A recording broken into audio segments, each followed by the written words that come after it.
Subscribe कीजिए हमारे channel को और बेल आइकन को दबाइए हमारी लेटेस्ट वीडियो सबसे पहले देखने के लिए। नमस्कार, मैं हूं दिनेश लाल यादव निरहुआ और आप देख रहे हैं मुजफ्फरपुर जनता की आवाज। बिहार में भूमाफियाओं का आतंक जोरों पर है। भूमाफिया जिसकी जमीन चाहते हैं कब्जा कर लेते हैं और फिर उसे बेच देते हैं, चाहे वह किसी की निजी जमीन हो चाहे सरकारी जमीन। इन भूमाफियाओं के डर से कोई इनका विरोध भी नहीं कर पाते हैं। अगर कोई हिम्मत कर इनका विरोध भी करना चाहता है तो इन्हें कानूनी दावपेच में फंसाकर बर्बाद कर दिया जाता है।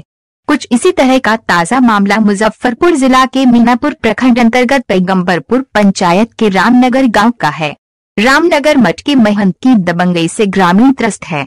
मठ के महंत अपने दबंगई के बदौलत बिहार सरकार की जमीन को ऊंचे दाम में मौखिक रूप से दूसरे से बेच दे रहे हैं।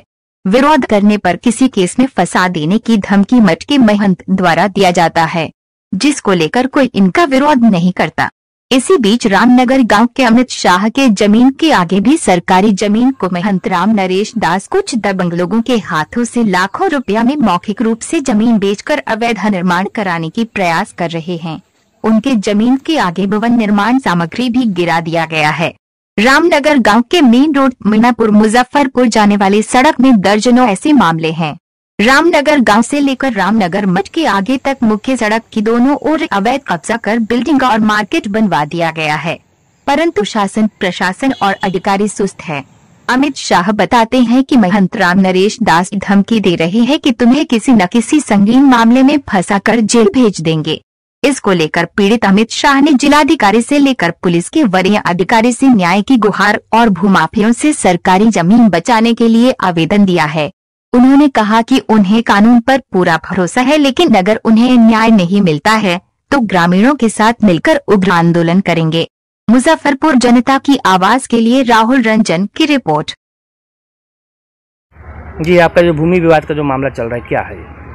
मैं सर्वप्रथम मुजफ्फरपुर जनता की आवाज़ चैनल को बहुत बहुत धन्यवाद व्यक्त करता हूं, उनके प्रति आभार व्यक्त करते हैं कि मुजफ्फरपुर से 40 किलोमीटर दूर चल के भी आप इस इलाके में आए हैं। और सबसे बड़ी बात है कि छोटी छोटी मुद्दा से लेकर के बड़ी बड़ी मुद्दा आपकी चैनल उठाती है, इसलिए एक बार पुनः आपके चैनल को बहुत बहुत धन्यवाद। दूसरी बात सर, मैं ये बताना चाहूँगा कि डेरा चौक से मुजफ्फरपुर जाने वाली जो रोड है उसमें पैक्स गोदाम के ठीक सामने हमारे दादाजी, जो हमारे पूर्वज थे, दादाजी के नाम से हमारा ज़मीन खरीदगी है, जिसका खाता संख्या 176 है और खेसरा संख्या 573 है, जिसका दस्तावेज मैं आपको दिखा रहा हूँ। ये हम ज़मीन हमारे दादाजी के नाम से है और उस ज़मीन के आगे भारत सरकार की ज़मीन है, जिसका खाता संख्या 202 है और खेसरा संख्या 574 है। ये हमारे हाथ का रिपोर्ट नहीं है, ये बिहार सरकार के से ऑनलाइन PDF हमने निकाला है। और इस 574 खेसरा में हमारे ज़मीन के आगे से थोड़ी सी पतली भारत सरकार की कुछ भूमि है। जब जब रोड चौड़ीकरण हुआ है तब तक थोड़ा थोड़ा भूमि भारत सरकार अपने ज़रूरत के हिसाब से लेती आ रही है, या भविष्य में उसको फिर उतना ले लें। लेकिन हमारे यहाँ हमारे रामनगर में एक मठ है जो बहुत ही पुराना और प्रसिद्ध मठ है। उस रामनगर मठ के एक महंत जी हैं, उनका नाम है आदरणीय महामंडलेश्वर श्री राम नरेश दास जी महाराज। हमारे लाइफ में पूजनीय है, मठ के महंत है, सहंत है, अच्छी बात है। लेकिन वे कुछ भूमाफियाओं से मिलके भारत सरकार की ज़मीन को बेच देते हैं और नहीं उसका कोई पेपर देते हैं और नहीं कोई पेपर उनके पास है। मौखिक रूप से लाखों लाखों रुपया में वो बेच करके अपने निजी कार्यों में पैसा का उगाही कर रहे हैं और उस भारत सरकार के ज़मीन को, बिहार सरकार के ज़मीन को बेच करके वे एक बहुत ही गलत कदम उठा रहे हैं। और हम लोगों के समझाने पर बार बार उनको धमकी देते हैं और अपने चेला चपाटियों से, जो उनके इर्द गिर्द 2-4 चेला चपाटी है, उनसे वो धमकी दिलाते हैं, तरह तरह का धमकी। हमको कभी वो धमकी दिलवाते हैं कि हम हरिजन एक्ट कर देंगे, आप पर करवा देंगे। कभी कहते हैं कि गोलियों से छल्ली कर दिए जाओगे। कभी कहते हैं कि हम 76 केस कर देंगे।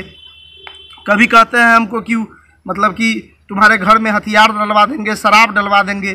पूर्व में एक बार वो ऐसा घटना भी हमारे साथ करवा चुके हैं कि सिवाई पट्टी थाने को उन्होंने सूचना करके भेज दिया हमारे घर में कि शराब है, और जबकि प्रशासन आई सर्च की, उसको कहीं कुछ नहीं मिला। तो इस तरीके से दबंग प्रवृत्ति के लोगों के साथ, असामाजिक तत्वों के लोगों के साथ उनका बैठन उठन है और तरह तरह से हमको धमकी देते हैं। हम आज के समय में मैं मीडिया के माध्यम से पूरे देश को बताना चाहता हूं मुजफ्फरपुर की जनता की आवाज़ की चैनल के माध्यम से पूरे मुजफ्फरपुर सहित बिहार एवं देशवासियों को मैं बताना चाहता हूँ कि हमारे साथ आज बहुत बड़ा अन्याय हो रहा है। अगर इस देश में न्याय प्रणाली जीवित है तो हमको न्याय मिले। मैं बाबा राव भीमराव अम्बेडकर बाबा साहेब के बनाए गए संविधान पर पूर्ण विश्वास करके आपके सामने न्याय की गुहार लगा रहा हूँ। मुझको न्याय मिले। उनके दबंगई और धमकियों से मेरा पूरा परिवार सहमा हुआ। कहीं इसको लेकर कहीं शिकायत वगैरह की आपने? मैं जिले में डीएम साहब को, एसएसपी साहब को, एसडीओ साहब को, तमाम पदाधिकारियों को हमने लिखित में शिकायत दिया है। मीनापुर में भी हमने अपने अंचलाधिकारी महोदय से गुहार लगाया है कि आप स्पॉट पर आइए और वहाँ जो हो रहा है उसको देखिए। हमारे ज़मीन के आगे जो मैं बता दूँ आपको, अभी वहाँ पे बालू, गिट्टी, ईटा, ये सब जो असामाजिक तत्व है इकट्ठा कर रहे हैं। बहुत ही जल्द उस पर घर बनने वाला है। और हमारे ज़मीन के पश्चिम साइड में 2 मकान वहाँ निर्माण भी हो रहा है, जो जांच का विषय है, जीता जागता उदाहरण है। आप जा करके उसको देख सकते हैं, या हमारे माननीय पदाधिकारी एवं कानून के रक्षक उसको जा करके देख सकते हैं। अधिकारियों की तरफ से कुछ आश्वासन वगैरह कुछ आया?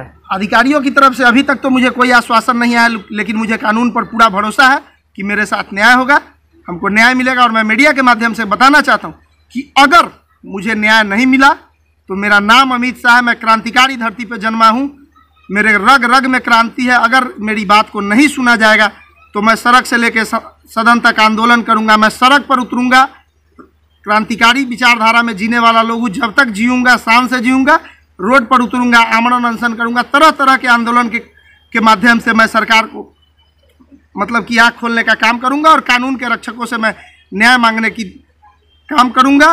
मैं बिहार सरकार से, भारत सरकार से एवं हाई कोर्ट तक मैं जाने का काम करूंगा और सभी से मैं न्याय की गुहार लगाता हूं। एक बार पुनः मैं अपनी ओर से न्याय प्रणाली, और भारत में अगर न्याय प्रणाली जीवित है तो मैं न्याय की गुहार लगा रहा हूं। मुझको न्याय मिले। इन दबंग लोगों के द्वारा बार बार मुझे सताया जा रहा है, धमकी दिया जा रहा है। अगर मेरे साथ कोई अनहोनी हो जाए तो फिर कैसे हमारा परिवार चलेगा, किसके भरोसे जिएगा? इस बात को लेकर के मेरा पूरा परिवार अभी सहमा हुआ है। अपना नाम बता दीजिए। मेरा नाम हुआ अमित कुमार उर्फ अमित शाह, युवा क्रांतिकारी, मीनापुर, मुजफ्फरपुर।